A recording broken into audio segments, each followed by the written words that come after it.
Hello అండి. కథా ప్రేమికులందరికీ మీ లక్ష్మీ శ్రీనివాస్ నమస్సుమాంజలి. Lakshmi Srinivas the story teller కథా కాలక్షేపానికి అందరికీ స్వాగతం, సుస్వాగతం. కథా ప్రేమికులందరికీ ఒక స్మాల్ రిక్వెస్ట్ అండి. మన ఛానల్లో చాలా మంచి కథలు, నావెల్స్ చాలా ఉన్నాయి.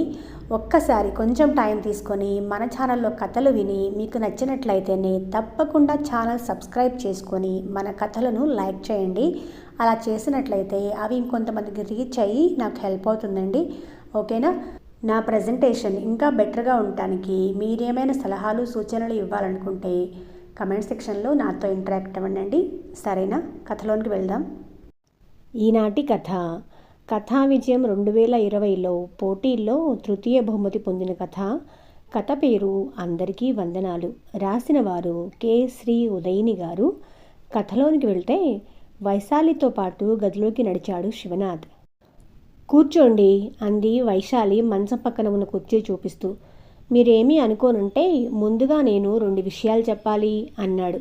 చెప్పాలనుకున్నవి దాచకుండా బయటపెట్టాలనే కదా మనకి అవకాశం ఇచ్చింది అని వైశాలి మనసులో అనుకుంది. పైకి మాత్రం చెప్పండి అంది. ఎలా మొదలు పెట్టాలా అన్నట్లుగా గదిని పరీక్షగా చూడటంలో కొన్ని క్షణాలు గడిపాడు శివనాథ్. గదిలో సాధారణ మధ్యతరగతి వాతావరణం అతనికి నచ్చింది. మనసులో ఉన్నది సూటిగా చెప్పవచ్చు అన్న ధైర్యం కలిగింది. పెళ్లి చూపుల్లో ఏకాంతంగా అతను చెప్పబోయే మొదటి విషయం ఏమిటా అన్న కుతూహలం సహజంగానే వైశాలికి కలిగింది. ఫోటోలో శివనాథ్ను చూసినప్పుడు ఎక్కడో తారసపడ్డ వ్యక్తి అన్న భావన కలిగింది వైశాలికి. కొన్ని నిమిషాల కిందట ముఖాముఖి చూసినప్పుడు ఆ తారసపట్టం ఎలా జరిగిందో ఆమెకి చప్పున స్ఫురించింది. వైశాలి ఒక స్కూల్లో టీచర్గా పనిచేస్తుంది. అందులో అదనంగా కొన్ని తరగతి గదులు నిర్మించాలన్న ప్రతిపాదన 9 నెలల కిందట, అంటే 2019 చివరి నెలలో వచ్చింది. మరికొన్ని వారాల్లో మొత్తం ప్రపంచాన్ని భయకంపితుల్ని చేయబోయే పెను విపత్తు గురించి అప్పటికి ఎవరికీ తెలియదు. భవన నిర్మాణానికి తమ వంతు సాయం అందించడానికి పూర్వ విద్యార్థులు ముందుకొచ్చారు. చిత్రకారుడిగా దేశవ్యాప్తంగా మంచి పేరున్న ఒక పూర్వ విద్యార్థి తాను గీసిన చిత్రాలని విరాళంగా ఇచ్చాడు. వాటిని చక్కగా ప్రదర్శించే ఏర్పాట్లు చేసే బాధ్యత వైశాలికి అప్పగించింది యాజమాన్యం. స్థానిక టీవీ ఛానల్ పుణ్యమా అని ఆ చిత్రకళా ప్రదర్శనకి మంచి ప్రచారం వచ్చింది. ఒకటొకటిగా చిత్రాలు అమ్ముడుపోసాగాయి. ఊహించిన దానికన్నా ఎక్కువ ఆదాయమే రావటం సంతోషం కలిగిస్తున్నా మిగిలిన ఒక్క చిత్రాన్ని మాత్రం కొనటానికి ఎవ్వరూ ముందుకు రాకపోవటం వైశాలికి చిత్రంగా తోచింది. ఆ రోజు అమ్ముడుపోని చిత్రం ముందు ఒకతను నిలబడి చూస్తూ ఉన్నాడు. ఆ చిత్రాన్ని చూసిన పిల్లలు నవ్వుకోవటం, పెద్దలు మొహం చిట్టించటం అప్పటి వరకు గమనించిన వైశాలికి గంటన్నర గడిచినా కూడా అతను అలాగే శిలలాగా ఆ చిత్రాన్ని చూస్తూ ఉండటం ఆశ్చర్యం కలిగించింది. అతగాడికి అంతగా నచ్చితే కొనేస్తాడేమో అనుకుంది వైశాలి నవ్వుకుంటూ. అసలు ఆ చిత్రంలో ఏముందని అతను అంతలాగా చూస్తున్నాడు అనుకుని అతని వెనక వెళ్ళి నిల్చుంది. ఆ చిత్రం ముంబై నగరాన్ని చూపిస్తోంది. జీబ్రా క్రాసింగ్ దాటుతున్న జనసమూహం చిత్రం అది. స్కూల్ బ్యాగులతో వివిధ వయసుల పిల్లలు, బ్రీఫ్ కేసులు, బ్యాగులతో ఆడామగా ఉద్యోగులు, విద్యార్థులు, లంచ్ డబ్బాలు తీసుకెళ్తున్న డబ్బావాలాలు, వాకింగ్ స్టిక్ సాయంతో నడుస్తున్న వృద్ధులు అందరూ ఉన్నారు. పిల్లల యూనిఫామ్లు, ఉద్యోగుల దుస్తులు, డబ్బావాలాల టోపీలు, వృద్ధుల వయోభారం అన్నీ స్పష్టంగా గీశాడు చిత్రకారుడు. కానీ అందులో ఒక్కరికి కనుముక్కులు లేవు. అన్నీ కోలగా ఉన్న ఖాళీ ముఖాలు. చిత్రంలో 12 మందికి పైగా ఉన్న మహిళా ఉద్యోగులు, విద్యార్థుల దుస్తులు విభిన్నంగా ఉన్నాయి. చాలా ఆకర్షణీయ రంగులతో గీశాడు. ఫ్యాషన్గా ధరించే చిరుగుల జీన్స్, దూరంగా కనపడుతున్న హోర్డింగ్స్ను కూడా ఫోటో తీసినంత స్పష్టంగా గీసిన చిత్రకారుడు మనుషుల మొహాల్ని మాత్రమే కాకుండా బిచ్చగాడి పక్కన నిలబడి ఉన్న కుక్క మొహాన్ని కూడా ఎందుకు ఖాళీగా వదిలాడో అంతుపట్టని పజిల్ అనుకుంది వైశాలి. దాన్ని మోడ్రన్ ఆర్ట్ అనుకోవాలా, జీవితంలో అనూహ్యంగా ఎదురయ్యి జటిలమైన ప్రశ్నలు వేసి నిలదీసే సమస్యకి ప్రతీక అనుకోవాలా అని వైశాలి ఆలోచిస్తూ ఉంటే అతను వెనక్కు తిరిగి ఒక్క క్షణం వైశాలిని చూసి మళ్ళీ చిత్రం అంతరార్థాన్ని మదనం చేసే పనిలో పడ్డాడు. చిత్రాల గురించి కనుక్కోవటానికి రాత్రి ఆ ఆర్టిస్ట్ ఫోన్ చేసినప్పుడు ఏకదీక్షగా చూస్తూ ఉండిపోయిన వ్యక్తి గురించి చెప్పింది వైశాలి. కొన్ని నిమిషాల కిందట శివనాథ్ని పరిచయం చేసినప్పుడు ఇతనే కదూ అప్పుడు ఆ చిత్రానికి అంతగా ఆకర్షితుడైన వ్యక్తి అనుకుంది వైశాలి. ఆ విషయం ఇప్పుడు ప్రస్తావించడం సబబుగా ఉంటుందా అన్న ఆలోచనలో పడింది. మరీ అంత గంభీరమైన విషయం కాదు కానీ అని శివనాథ్ అనటంతో అతని వైపు తిరిగింది. అప్పటికి శివనాథ్ ఏ విషయం ముందుగా చెప్పాలో ఒక నిర్ణయానికి వచ్చాడు. నేను చెప్పాలనుకున్న మొదటి విషయం చిన్నగా నవ్వాడు. అది విన్నాక ఆలు లేదు చూలు లేదు, కొడుకు పేరు సోమలింగం అన్న సామెతని చాలా దూరదృష్టితో రూపకల్పన చేశారు అనుకొని హాయిగా నవ్వుకోండి, పర్వాలేదు. ఈ అబ్బాయికి కాసింత స్క్రూ లూజ్ అనుకున్న నాకేం అభ్యంతరం లేదు. కానీ అర్థం చేసుకునే ప్రయత్నం చేయండి. రాజశేఖరం మాస్టారు నాకు చేసిన సాయం అంతా ఇంత కాదు. నేను ఇంజనీర్ని అయ్యానన్నా, ఈ స్థాయికి రాగలిగాను అన్నా అంతా ఆయన చలవే. నేనేం చేసినా ఆయన రుణాన్ని తీర్చుకోలేను. ఆయన పేరు గుర్తుకొచ్చేలాగా, నిత్యం స్ఫురించేలాగా మొదటి సంతానానికి ఆయన పేరు పెట్టాలి అనుకుంటున్నాను. అంతవరకు చెప్పాక ఆ మాటలు ఇంకా పొడిగిస్తే సభ్యత కాదేమో అన్న శంకతో దృష్టి మరల్చి తలదించుకున్నాడు శివనాథ్. పెళ్లి చూపుల్లో ఇలాంటి ప్రస్తావన అన్న ఆలోచనతో వైశాలి నుదుట మీద ముడతలు ప్రత్యక్షమయ్యాయి. అంతలోనే ఒక అల్లరి ఊహ మెదడులో మెదిలి మొహం ప్రసన్నంగా మారింది. సరిగ్గా అప్పుడే శివనాథ్ తలెత్తి ఆమె వంక చూశాడు. చిన్నప్పుడే తల్లిదండ్రులని పోగొట్టుకున్నాను. రాజశేఖరం మాస్టారు సాయం చేసేంత వరకు చాలా దైన్యమైన జీవితాన్ని గడిపాను. కడుపు నింపుకోవటానికి అందుబాటులో ఉన్న ప్రతి పని న్యాయబద్ధంగా చేశాను. ఆ విషయం చెప్పుకోవటానికి సిగ్గుపడాల్సిన అవసరం ఏమీ లేదు. అలాగే అంటూ వాక్యాన్ని పూర్తి చేయకుండా ఆపాడు. నాతో జీవితాన్ని పంచుకునే సహచరి కూడా అలాగే భావించాలి అని అనుకుంటున్నాను అన్నది శివనాథ్ చెప్పకుండా వదిలిన భాగం అనుకుంది వైశాలి. ఏవేవో నియమ నిబంధనలు పెడుతున్నట్లుగా కాకుండా నచ్చ చెప్పే విధంగా తన కోరికలు వివరించిన విధానం వైశాలికి నచ్చింది. ఆ తర్వాత కరోనా సమయంలో ఉద్యోగ విధులకి హాజరవటంలో ఇబ్బందుల గురించి మాటలు దొర్లుతున్నప్పుడు వైశాలి చెప్పింది. మా స్కూల్లో చిత్ర ప్రదర్శన జరిగినప్పుడు మీరొచ్చారు. అవును అన్నాడు శివనాథ్. అతను క్లుప్తంగా ఒక్క మాటలో చెప్పాడని మాత్రమే అనుకుంది వైశాలి. అయితే పెళ్ళై కాపురం పెట్టాక అతన్ని ఆకర్షించిన చిత్రాన్ని ఇంట్లో చూసి క్లుప్తంగానే కాదు, అతని మాటలు నర్మగర్భంగా కూడా ఉంటాయని ఆమెకు తెలిసింది. మీరొచ్చి వెళ్ళిన తర్వాత రోజు ఆర్టిస్ట్ ఫోన్ చేసి ఈ చిత్రానికి నాట్ ఫర్ సేల్ అన్న సూచిక పెట్టమని చెప్పాడు. మరి ఇది మీ దగ్గరికి ఎలా వచ్చింది? వైశాలి అడిగింది. శివనాథ్ చిన్నగా నవ్వి మెల్లగా చెప్పసాగాడు. చిత్రం నాకు అంతగా ఎందుకు నచ్చిందో నాకే స్పష్టంగా తెలియదు. కానీ దాన్ని సొంతం చేసుకోవాలి అన్న కోరిక మాత్రం బలంగా కలిగింది. చిత్రానికి చెప్పిన ధర ఎక్కువో తక్కువో చెప్పేంత పరిజ్ఞానం నాకు లేదు, కానీ నా బడ్జెట్కి మాత్రం అది అందనిది అనుకున్నాను. చివరికి ధైర్యం చేసి ముంబైలో ఉన్న ఆర్టిస్ట్ ఫోన్ నెంబర్ సంపాదించి మాట్లాడాను. పెయింటింగ్ నాకు బాగా నచ్చిందని, స్కూల్కి వచ్చే విరాళానికి గండి కొట్టే ఆలోచన లేదని, కొంచెం సమయం ఇస్తే ఆ మొత్తాన్ని వాయిదాల రూపంలో స్కూల్కి ఇస్తాను అని చెప్పాను. ఆర్టిస్ట్ ఒప్పుకుంటాడా అనుకోలేదు. ఎగతాళి చేసి కాల్ కట్ చేస్తాడని అనుకున్నాను. అయితే పెయింటింగ్ ముందు గంటల తరబడి నిల్చున్నది మీరేనా అన్న ప్రశ్న అటు నుంచి రావటంతో ఆశ్చర్యపోయాను. అవును అని చెప్పాక వారం తర్వాత నేను హైదరాబాద్ వస్తున్నాను. అప్పుడు నేనే స్వయంగా ఆ పెయింటింగ్ నా చేతులతో మీకు ఇస్తాను అన్నాడు ఆయన. ఆ విధంగా ఈ పెయింటింగ్ నా దగ్గరకు చేరింది. మిమ్మల్ని ఆ పెయింటింగ్ ఎందుకంతగా ఆకట్టుకుంది? వైశాలి భర్తను అడిగింది. ఇబ్బందిగా నవ్వాడు శివనాథ్. ఇప్పుడు ఆ సంగతి మాట్లాడటం నాకు ఇష్టం లేదు. దానికి 2 కారణాలున్నాయి. మొదటిది, అది ఎందుకు నచ్చిందన్న విషయం నాకే పూర్తిగా బోధపడకుండా గజిబిజిగా అస్పష్టంగా ఉంది. రెండోది, ఇప్పుడే మనిద్దరం కరోనా భయం నీడలో కొత్త జీవితం తీయగా ఆరంభిస్తున్నాం. చేదు విషయాలన్నీ జ్ఞాపకం చేసుకోవాల్సిన సమయం ఇది కాదేమో. అర్థమైంది అన్నట్లుగా తలూపి అతని భుజం పైన చెయ్యి వేసింది వైశాలి. నిజానికి ఆమెకు అర్థమైంది ఏమీ లేదు. శివనాథ్ ప్రతి ఉదయం ఆ చిత్రం ముందు నిలబడి చూస్తూ కాఫీ తాగటం గమనించినప్పుడు ఈయన గారికి ఆ చిత్రంలో ప్రతిరోజు ఏమర్థం ఏం పరమార్థం స్ఫురిస్తున్నాయో అనుకుని నవ్వుకునేది వైశాలి. దేశంలో క్రమంగా కరోనా తగ్గుముఖం పట్టసాగింది. మెల్లగా జనజీవనం సాధారణ స్థితికి రాసాగింది. ఇంకొన్ని రోజులు జాగ్రత్తలు పాటిస్తే రేపో మాపో టీకా వచ్చేస్తుంది అన్న ఆశ అందరిలో పెరిగింది. రాజశేఖరం మాస్టారు నుంచి ఆ రోజు ఉత్తరం వచ్చింది. భార్యకి చూపిస్తూ, వైశాలి, నాకు చాలా ఆనందంగా ఉంది. నిజానికి పెళ్ళైన వెంటనే వెళ్ళి ఆయన ఆశీస్సులు తీసుకుందాం అనుకున్నాను. అప్పుడు ప్రయాణాలు మంచిది కాదని మాస్టారు వద్దన్నారు.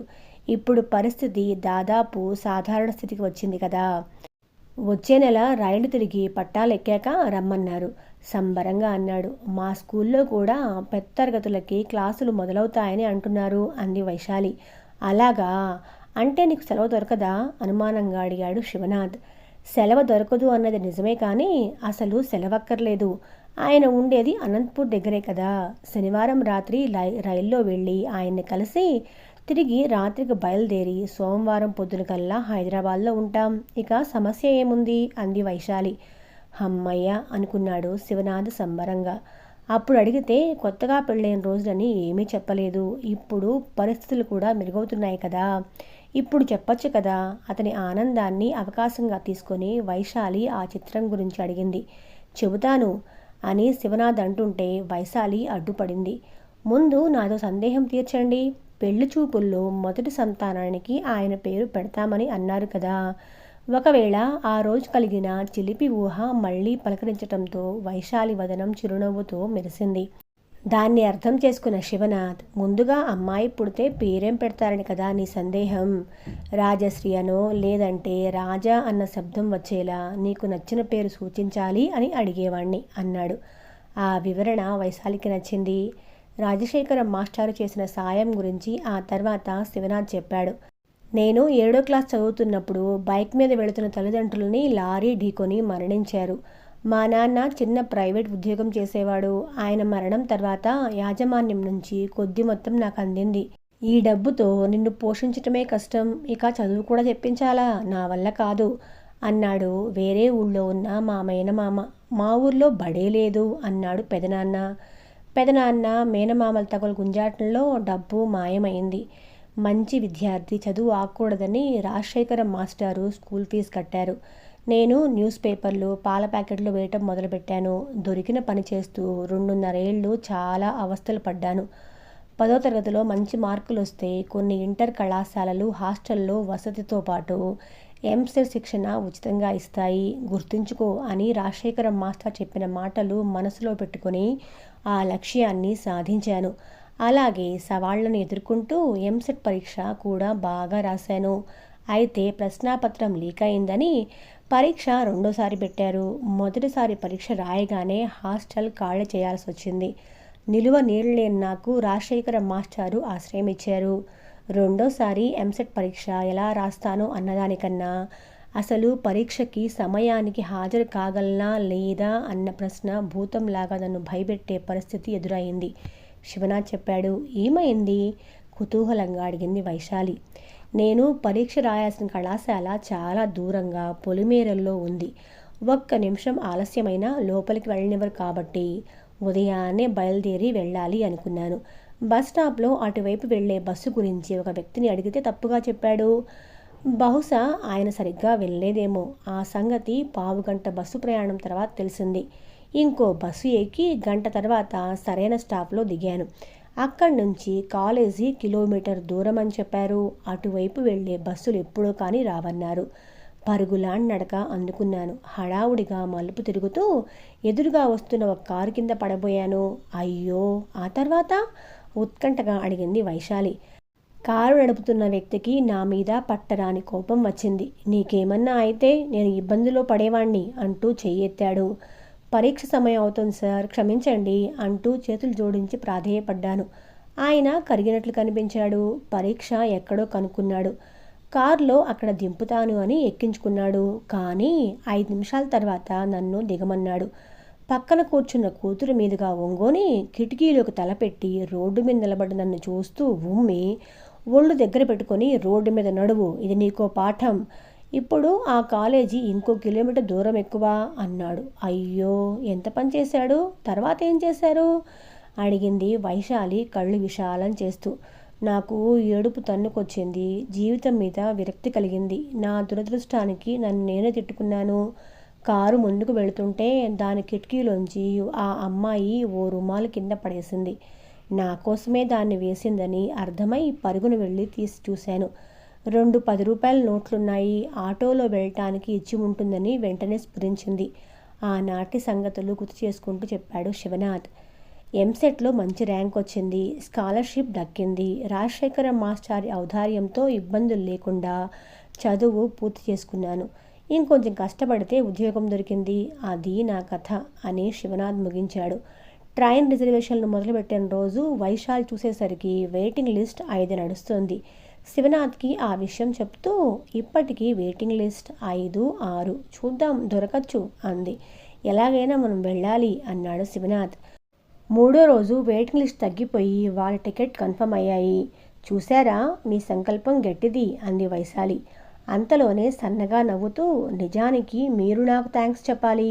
నా లక్కీ హ్యాండ్తో బుక్ చేశాను, టిక్కెట్లు దొరికాయి తల ఎగరేస్తూ చెప్పింది.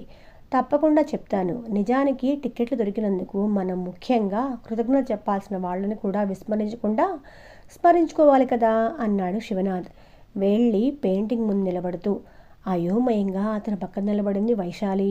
ఆ చిత్రంలో దాగున్న మర్మం తెలిసింది అన్నట్లుగా శివనాథ్ పెదవులు చిరునవ్వుతో మెరిశాయి. టికెట్లు కన్ఫర్మ్ అయ్యాయి కాబట్టి బుక్ చేసిన నీది లక్కీ హ్యాండ్ అన్నావు. థ్యాంక్స్ చెప్పుకోవాలి అనుకున్నావు, కానీ మన ప్రయాణం ఖాయం అవ్వటానికి నీ చేతిలో అదృష్టం ఉందనుకోవటానికి ముఖ్య కారణం అయిన వారి గురించి నువ్వు పట్టించుకోలేదు. అతని స్వరంలో ఆరోపణ లేదు, ఆలోచించు అన్న మెత్తటి సూచన ఉంది. ఆ మాటలు మెత్తగా అయినా గుచ్చుకున్నాయేమో. ఎవరండి ఆ మహానుభావులు? వ్యంగ్యంగా అడిగింది వైశాలి. ముందుగా కొనుక్కొని ఆ తర్వాత టిక్కెట్లు రద్దు చేసుకున్న వారి వల్ల మన ప్రయాణం ఖాయమైంది. వాళ్ళెవరో మనకు తెలియదు. నిజానికి వాళ్ళకి థ్యాంక్స్ చెప్పాలి కదా. వాళ్ళు ఈ బ్రీఫ్ కేస్ పట్టుకున్న వ్యక్తిలా ఉండొచ్చు. చేతిలో వాకింగ్ స్టిక్స్ ఉన్న నిటారుగా నడుస్తున్న ఈవిళ్ళలాంటి వాళ్ళు కావచ్చు. వీళ్ళ పోలికలు కనపడవు.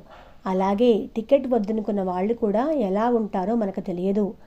వైశాలి అప్రయత్నంగా తలూపింది. శివనాథ్ని ఆ పెయింటింగ్ అంతగా ఆకర్షించడానికి కారణం లీలగా తెలిసినట్లయింది. అసలే హడావుడి పడుతున్న నన్ను తన తండ్రి ఇంకా ఇబ్బంది పెట్టాడని జాలిపడ్డ ఆ అమ్మాయిని నేను సరిగ్గా చూడనేలేదు. ఆ అమ్మాయి ఎలా ఉంటుందో నాకు తెలియదు. వయసు 9, 10, 12 నాకు తెలియదు.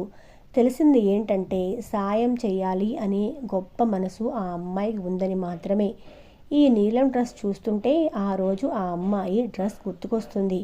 ఆమె సాయం లేకుంటే పరీక్ష రాసేవాణ్ణే కాదు. తర్వాత నా జీవితం ఏమయ్యేదో అనుకుంటూ ధన్యవాదాలు చెప్పుకుంటాను. వంగి నడుస్తున్న ఈయన్ని చూస్తే పెదనాన్న గుర్తుకొస్తాడు. చదువు చెప్పించకపోయినా నా తమ్ముడి కొడుకు నా దగ్గరే ఉండాలని పెదనాన్న పంతం పట్టి ఉంటే ఎన్ని కష్టాల్లో ఉండేవాణ్ణో అని తలుచుకుంటే ఉద్యోగంలో ఎదుర్కొన్న సమస్యలు దూది పింజల్లా ఎగిరిపోతాయి. ఒక్కోసారి ఒక్కో విషయంలో ఒక్కో వ్యక్తి గుర్తొస్తారు. గొంతుకు ఏదో అడ్డొచ్చినట్లుగా శివనాథ్ మాటలు ఆగాయి. అవును, నిజమే అనుకుంది వైశాలి. 10th పరీక్షకి వెళ్తున్నప్పుడు హాల్ టికెట్ పడిపోయింది. చూసుకోకుండా వెళ్ళిపోతుంటే పరుగున వచ్చి ఒక పిల్లాడు ఇచ్చాడు. శివనాథ్ భుజం పైన చెయ్యి వేసి పక్కన నిలబడి పెయింటింగ్లో ఆ పిల్లాడిని గుర్తుపట్టే ప్రయత్నం చేసింది వైశాలి. ఇలా వైశాలి, శివనాథ్ జీవితాల్లో సహాయం చేసిన వారందరికీ వందనాలేమో అన్నమాట. కథ ఇప్పటి వరకు విన్నారని అనుకుంటున్నాను. విన్నవాళ్ళు తప్పకుండా మీ కమెంట్స్ని కమెంట్ సెక్షన్లో షేర్ చేసుకోండి. ఓకేనండి, ఉంటాను.